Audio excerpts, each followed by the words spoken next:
Captain Jake Morrison stood on the bridge of his ship watching the stars. 3 years had passed since humans first met aliens from other worlds. Those 3 years had been full of disappointment and anger. The aliens looked at humans like they were children who did not understand how the galaxy worked. The galaxy was controlled by 3 big groups of aliens. The Vexari Empire had the best technology and thought they were smarter than everyone else. The Korath Federation loved war and had big, powerful ships that could destroy entire planets. The Zelani Collective were old aliens who could control minds and make other species do whatever they wanted. These 3 groups had divided up all the good planets and star systems between themselves for over 2,000 years. Admiral Lisa Hayes sat in her office on the moon base reading the latest message from the Alien Council. The message made her angry, but she tried to stay calm. The aliens were giving humans permission to live on 12 planets that nobody else wanted. These planets were far away from anything important and had no valuable resources. The message was written in a way that made it sound like the aliens were being kind to humans, but Lisa knew better. What the aliens did not know was that humans had been busy during those 3 years. Colonel Ryan Barnes ran a secret group that studied everything about alien military forces. His people watched alien battles and learned how their enemies fought. They studied alien weapons and ships and technology. Most importantly, they found weaknesses that the aliens did not even know they had. Ryan's reports would have scared the aliens if they had seen them. The reports showed that alien military thinking had not changed for hundreds of years. The aliens fought the same way their ancestors had fought. They used the same tactics and the same strategies. They had become lazy and predictable because they always won against weaker species. Lieutenant Commander Amy Foster was one of Ryan's best officers.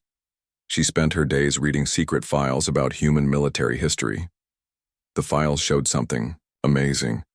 Humans had been fighting wars for thousands of years and they never stopped learning new ways to fight. Every war taught humans something new about how to win battles. Amy discovered that human soldiers were different from alien soldiers in important ways. Alien armies followed strict rules and never changed their plans even when those plans were not working. Human soldiers could think for themselves and change their tactics in the middle of a battle. Alien commanders gave orders and expected those orders to be followed exactly. Human commanders trained their soldiers to make smart decisions on their own. The files also showed that humans understood something about war that aliens had forgotten. War was not just about having bigger guns or stronger ships. War was about thinking faster than your enemy and doing things they did not expect. Humans had learned this lesson from fighting each other for so long. Commander Steve Collins was building a new human colony when he got news that would change everything. Alien ships had been spotted near human territory, and they were not friendly ships. Steve knew that humans would soon have to show the galaxy what they were really capable of. He also knew that most people in the galaxy were going to be very surprised. The truth was that humans had been preparing for war since the day they met the aliens. Every human ship was designed to fight in ways that aliens had never seen before. Every human soldier was trained to think like no alien soldier could think. Every human commander knew that they would have to be smarter and faster and more creative than any alien enemy.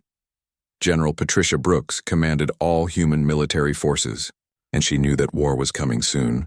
The aliens had made it clear that they saw humans as weak and unimportant. They thought humans would always do what they were told and never fight back. The aliens were wrong, and they were about to learn just how wrong they were. Patricia had spent months working with other human leaders to create new ways of fighting that would shock the alien powers. These new tactics used human strengths that aliens did not have. Humans could adapt quickly to new situations. Humans could work together as a team without needing detailed orders. Humans could think of solutions to problems that aliens had never even considered. Captain Dan Murphy commanded a small group of human ships that patrolled the edge of human space. His ships were much smaller than alien warships, but they were fast and could change direction quickly. Dan's crews had trained for years to fight against enemies that were bigger and stronger than they were. They knew that they could not win by fighting the way aliens expected them to fight. The galaxy was peaceful for now, but everyone could feel that big changes were coming. The alien powers were starting to worry about humans even though they tried to hide their concern. some aliens, had begun to ask questions about human military capabilities. A few alien leaders had even suggested that maybe humans were more dangerous than they appeared to be. But most aliens still believed that humans were just another weak species that would eventually be conquered or controlled. They looked at human ships and weapons and decided that humans were not a serious threat. They made this decision based on what they could see with their eyes. They did not think about what they could not see. What they could not see was the human mind and how it worked. They did not understand that humans had spent their entire history learning how to fight against impossible odds.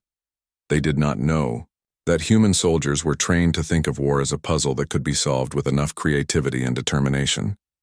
The aliens were about to learn that humans were not like any species they had ever encountered before. They were about to discover that underestimating humans was the biggest mistake they could possibly make. The galaxy had been the same for thousands of years, but that was all about to change forever. Jake Morrison looked out at the stars one more time and smiled. Soon the whole galaxy would know what humans were really capable of. Soon every alien would understand that humans were not weak or primitive or unimportant. Soon the galaxy would learn to respect humanity or learn to fear it. The trouble started at the new human colony in the Kepler system. Commander Steve Collins was watching his people build their first city when the enemy ships appeared. The ships were huge and black and covered with weapons. Steve knew immediately that these were Korath warships, and that meant serious trouble for everyone.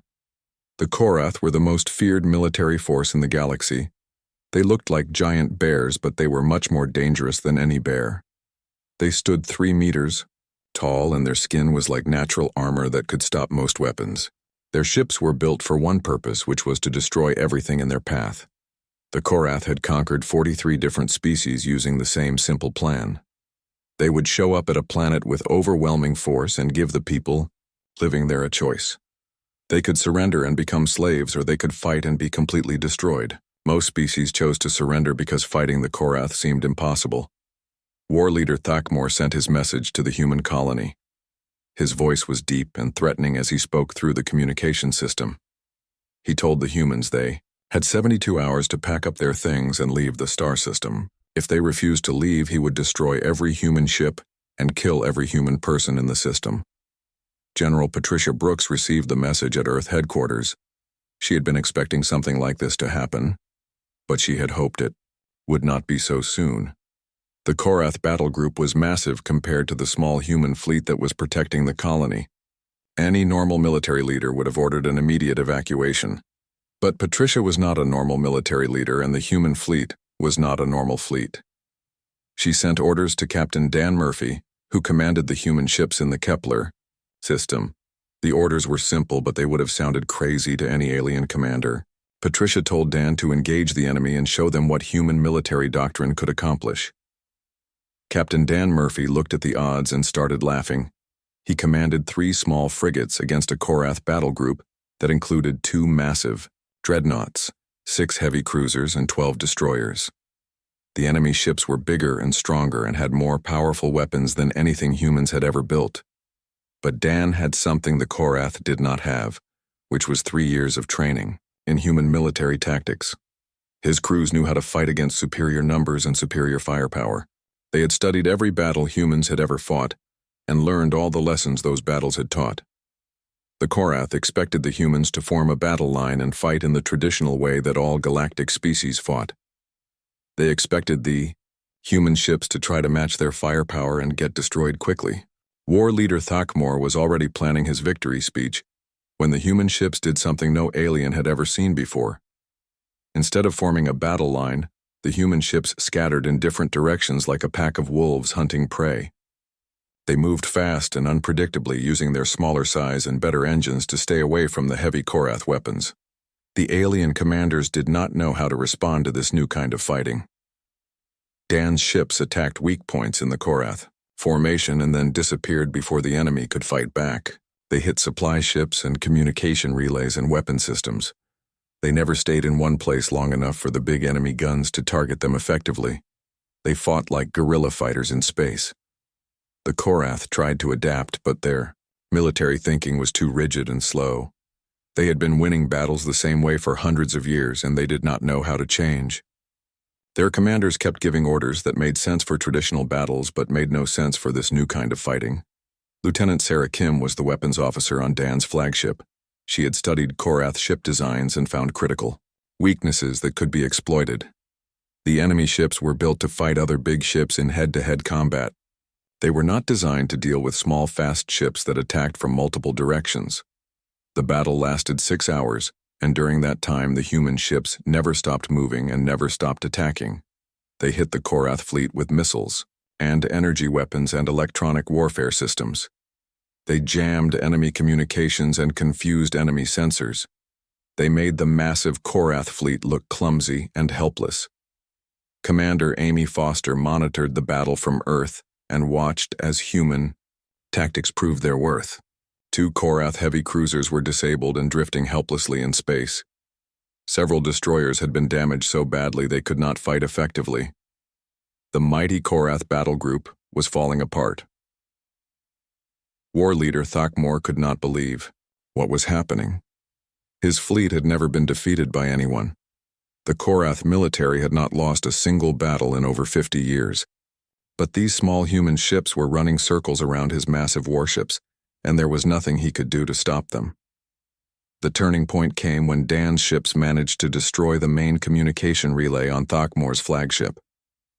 Without proper communications, the Korath fleet could not coordinate their attacks. The individual ships started fighting as separate units instead of working together as a team.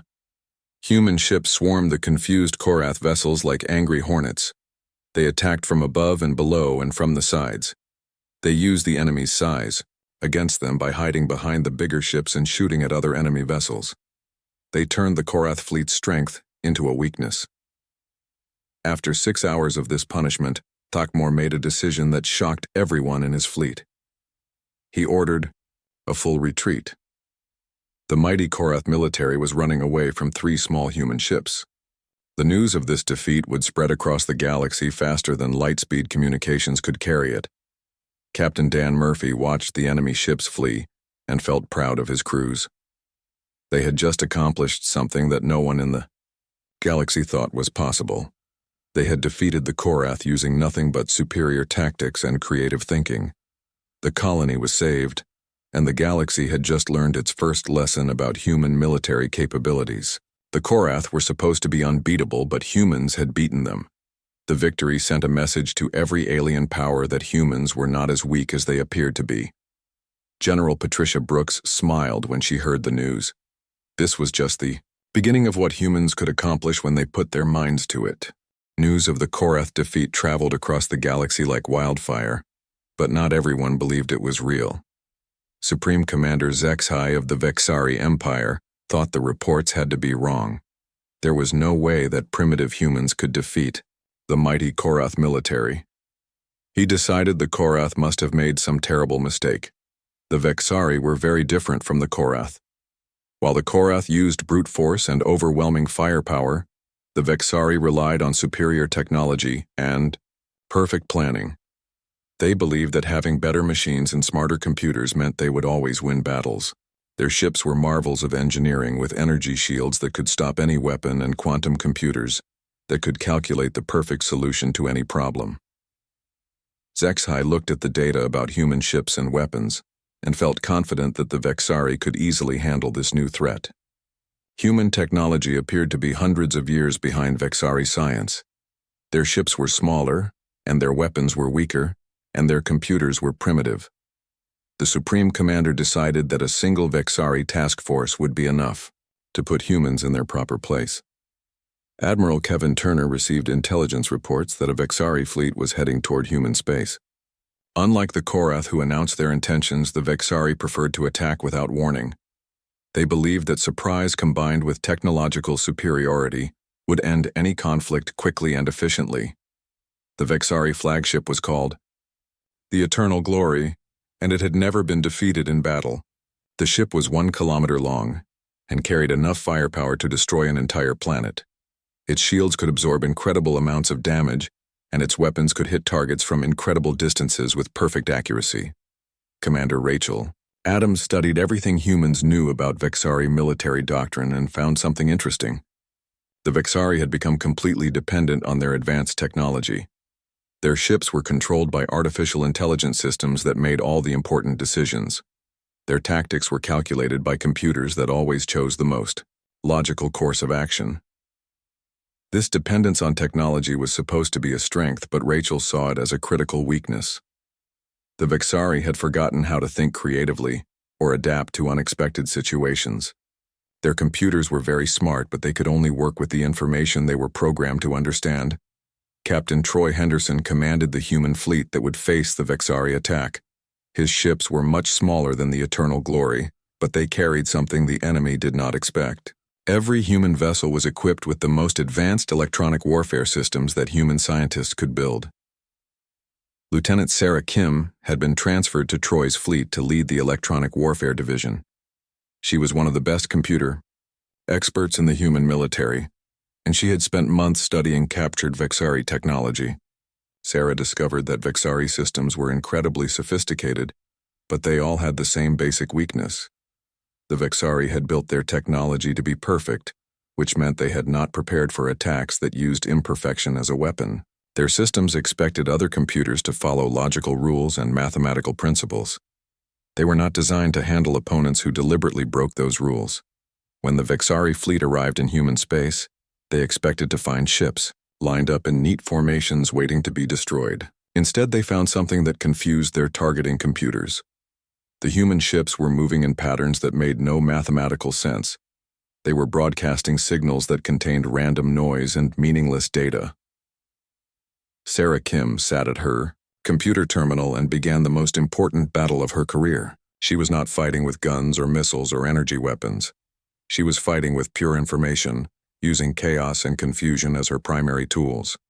Her job was to teach the perfect Vexari computers that perfection could be a fatal flaw. The first attack came as a surprise to the Vexari. Instead of trying to break through their shields or overwhelm their defenses, the humans attacked their computer networks directly. Sarah's team flooded Vexari systems with data that looked important, but was actually carefully crafted garbage designed to confuse artificial intelligence programs. The Vexari computers tried to process this new information and make sense of it, but they could not. The data appeared to follow some patterns, but those patterns led nowhere. The artificial intelligence systems became stuck in loops trying to solve problems that had no solutions.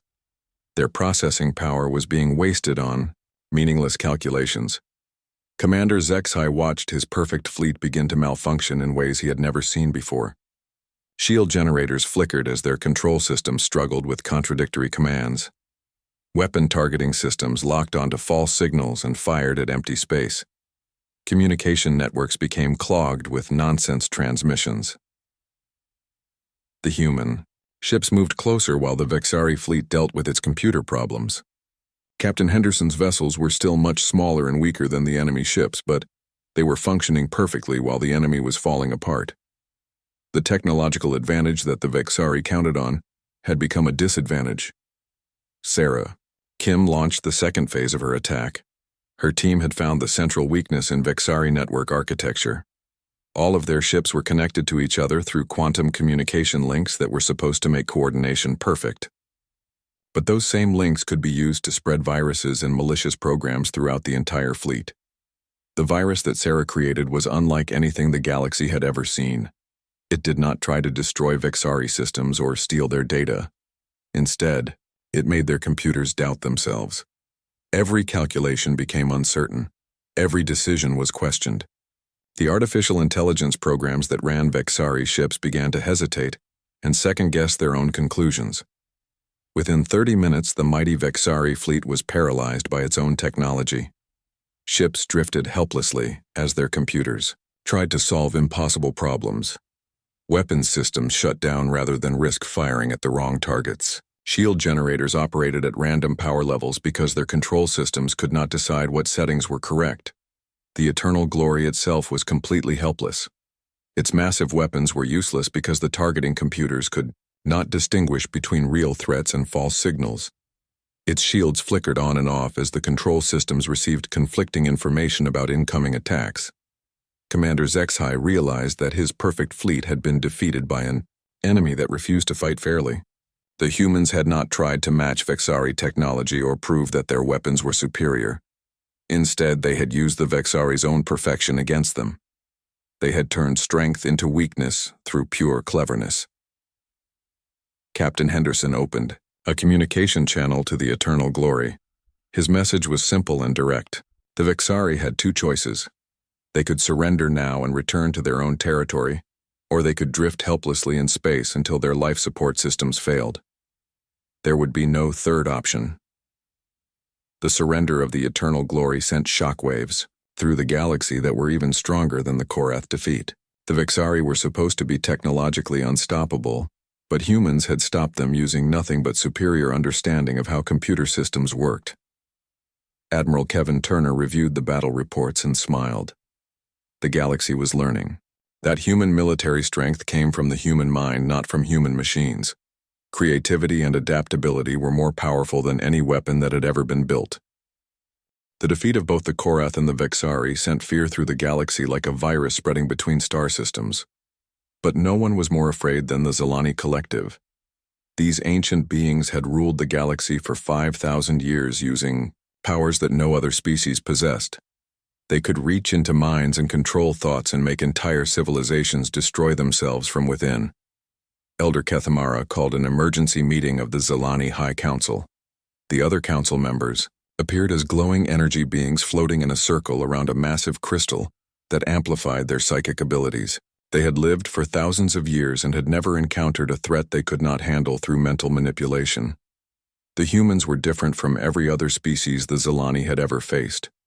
Most aliens had ordered logical minds that could be easily read and controlled. Their thoughts followed predictable patterns that made psychic domination simple. But early probes of human minds had revealed something disturbing. Human thoughts were chaotic and unpredictable. Their minds were filled with random memories and conflicting emotions and strange ideas that seemed to come from nowhere. When Zilani psychics tried to establish mental contact with humans, they were overwhelmed by the sheer noise and confusion of human consciousness. Elder Kethamara made a decision that would change the galaxy forever. The humans were too dangerous to be allowed to exist. Their chaotic minds made them immune to Zilani control, and their military victories proved they were a threat to the established order. The entire human species would have to be eliminated completely. General Marcus Stone received word that a massive Zilani fleet was approaching human space. This was the moment that human military planners had been preparing for since first contact with alien civilizations. Unlike the Korath and Vexari who fought with physical weapons, the Zilani used mental attacks that could drive entire armies insane. Dr. Helen Ross had spent years studying Zilani psychic abilities and developing countermeasures. Her research team had discovered that human brains were naturally resistant to alien mental manipulation. The complex neural patterns that made humans creative and adaptable also made them difficult to control psychically. But resistance was not the same as immunity. Powerful Zilani psychics could still affect human minds if they concentrated hard enough. The key was to make that concentration impossible by overwhelming the aliens with more mental chaos than they could handle. Commander Greg Davis led the human fleet that would face the Zilani Armada at Proxima Centauri. His ships carried special equipment that Dr. Ross had designed to amplify and broadcast human brain patterns. Instead of trying to block Zilani psychic attacks, the humans planned to fight back with their own mental weapons. The Zilani fleet appeared in human space like a collection of living crystals floating through the void. Their ships were grown then built, and they pulsed with psychic energy that could be felt by sensitive humans even at great distances. These vessels had destroyed countless civilizations without firing a single physical weapon. Elder Kethmara prepared to demonstrate why the Zilani had ruled the galaxy for so long. His mind reached out toward the human fleet, expecting to find the usual organized thoughts that could be easily twisted and controlled. Instead, he encountered something that made him recoil in shock and confusion. The human minds were like storms of pure chaos. Random thoughts bounced around inside human skulls like lightning bolts striking in all directions. Memories mixed with emotions, mixed with dreams, mixed with fears and patterns that made no sense to the ordered Zilani consciousness. Colonel Janet Williams commanded the human ground forces that were stationed throughout the solar system. Her soldiers had been specially trained to use their natural mental chaos as a weapon against psychic attacks. When the Zilani tried to control their minds, the humans fought back by thinking about everything at once. The battle became unlike anything in galactic history. Instead of ships shooting at each other with energy weapons, this was a war of minds, fighting for control of reality itself. The Zilani tried to impose their will on human consciousness, while the humans responded by embracing the madness that made them unique. Lieutenant Sarah Kim operated one of Dr. Ross's psychic amplifiers. From her position on the human flagship, the device took the chaotic patterns of human thought and broadcast them at maximum power toward the Zilani fleet. The effect was like hitting the aliens with a mental hurricane. Zilani psychics who had lived for thousands of years suddenly found themselves experiencing human emotions for the first time. They felt anger and fear and love and hate and joy and sadness all at the same time. Their ordered minds could not process these contradictory feelings, and many of them suffered complete mental breakdowns. Elder Kethmara tried to rally his forces, but he was struggling with his own psychological crisis. Human memories were flooding into his consciousness, showing him violence and passion and creativity that his species had forgotten millennia ago. The humans were not just resisting Zilani control, they were infecting Zilani minds with human thoughts. The psychic feedback grew stronger as more human amplifiers came online. Dr. Helen Ross had positioned the devices throughout human space to create a network that could project human consciousness across vast distances. The Zilani fleet found itself trapped in a bubble of pure human mental energy. Captain Troy Henderson watched as enemy ships began to drift aimlessly through space. The Zilani crews were paralyzed by the chaotic human thoughts that were overwhelming their psychic abilities. Some alien vessels actually started attacking each other as their crews lost the ability to distinguish between friend and enemy. Commander Amy Foster monitored the battle from Earth and realized that something historic was happening. For the first time in galactic history, a species was defeating the Zilani, not through superior technology or military tactics, but through the sheer power of being human. The turning point came when one of the largest Zilani ships actually surrendered. Its crew sent a desperate message begging the humans to stop their psychic attacks. The aliens claimed that human thoughts were driving them insane, and they could not continue fighting. Elder Kethmara made one final attempt to destroy the human fleet using all of his remaining psychic power. He gathered the mental energy of every surviving Zilani and focused it into a single devastating attack aimed at the human flagship. The psychic blast should have killed every human in the solar system. Instead, the attack was absorbed and reflected, back by the human psychic amplifiers. The chaotic energy of human consciousness took Kethmara's focused mental attack and scattered it into 1,000 different directions. The Elder found his own psychic power turned against him, amplified by human mental chaos. The ancient Zilani leader who had ruled the galaxy for 5,000 years suffered a complete psychological collapse. His mind was flooded with human memories and emotions and dreams that his species could never understand. He began broadcasting random thoughts in all directions, causing panic throughout the Zilani fleet. Within hours, the entire Zilani armada was in full retreat. Ships that had conquered countless worlds fled from human space like children running from a nightmare. The galaxy's most feared psychic warriors had been defeated by the simple fact that humans were too chaotic to control. General Marcus Stone reviewed the battle reports and shook his head in amazement. The three most powerful military forces in the galaxy had all been defeated by human creativity and adaptability.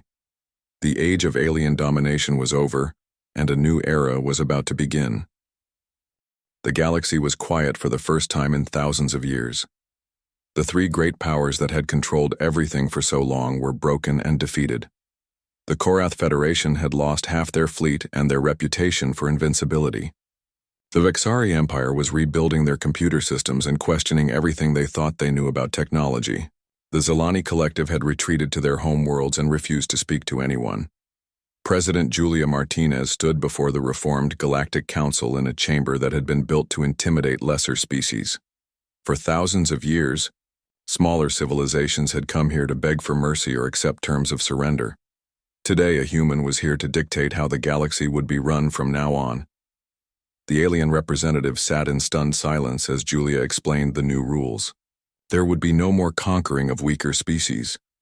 There would be no more arbitrary division of territory based on military strength. There would be no more assumption that advanced technology meant the right to rule others. The galaxy belonged to everyone who lived in it. Fleet Admiral Chris Thompson worked with leaders from dozens of different species to create the new Galactic Defense Force. For the first time in history, small civilizations would have protection from larger ones. Human military advisors would train alien forces in tactics that emphasized intelligence over firepower and creativity over raw strength. The changes were not easy for everyone to accept. Many powerful alien species had grown comfortable with the old system where might made right. They complained that humans were forcing their values on civilizations that had different traditions. They argued that the galaxy had been stable under the rule of the three great powers. But stability built on oppression was not really stability at all. Captain Nicole White commanded the first integrated fleet that included ships and crews from 20 different species. Her officers had been trained in human military philosophy, which taught that victory came from understanding your enemy better than they understood themselves. The new mixed fleets patrolled space routes that had been controlled by pirates and warlords for centuries. Criminal organizations that had operated freely under the protection of corrupt alien governments suddenly found themselves facing opponents who could not be bribed or intimidated. Human tactical doctrine made even small patrol ships effective against much larger criminal fleets. Dr. Alan Foster established the Galactic Military Academy on a neutral planet that belonged to no single species. Officers from across the galaxy came to learn human methods of warfare and leadership. The first lesson was always the same. Technology and firepower were tools, but the most important weapon was the mind of the person using those tools. The Academy taught alien students to think creatively and adapt to changing situations. Many of them struggled with concepts that seemed natural to humans. They had been raised in cultures that valued order and tradition over innovation and flexibility. Learning to think like humans required them to question everything they had been taught about how wars should be fought. Commander Ashley Clark led training missions that showed alien crews how human tactics worked in practice. She took mixed species teams on patrol missions where they encountered real threats and had to solve real problems. Many alien officers were amazed at how effective small, flexible forces could be when they used human strategic thinking. The galaxy slowly began to change in ways that went beyond military matters. Trade routes that had been controlled by the great powers opened up to smaller species. Scientific research that had been restricted to a few advanced civilizations became available to everyone. Cultural exchange programs allowed different species to learn from each other instead of living in isolation. But not everyone was happy with the new order. Some alien leaders plotted to restore the old system, where powerful civilizations could dominate weaker ones. They formed secret alliances and began building new fleets that could challenge human military doctrine. They believed that humans were just another species that would eventually be defeated and replaced. General Patricia Brooks knew about these plots, but she was not worried. Human intelligence networks had infiltrated every major alien government and criminal organization. More importantly, the galaxy was learning that human military strength was not something that could be copied or stolen. It came from the human way of thinking which could not be duplicated by other species. The former great powers tried different approaches to regain their lost dominance. The Korath attempted to rebuild their military using human tactics, but they could not change their basic nature. They still thought that bigger weapons and more soldiers would eventually overcome any enemy. They could copy human techniques, but they could not copy the human mind that had created those techniques.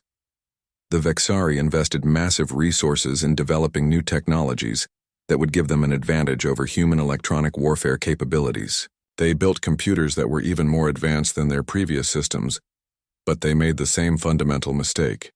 They still believed that perfect technology could overcome imperfect opponents. The Zelani tried to develop new psychic techniques that could penetrate human mental defenses.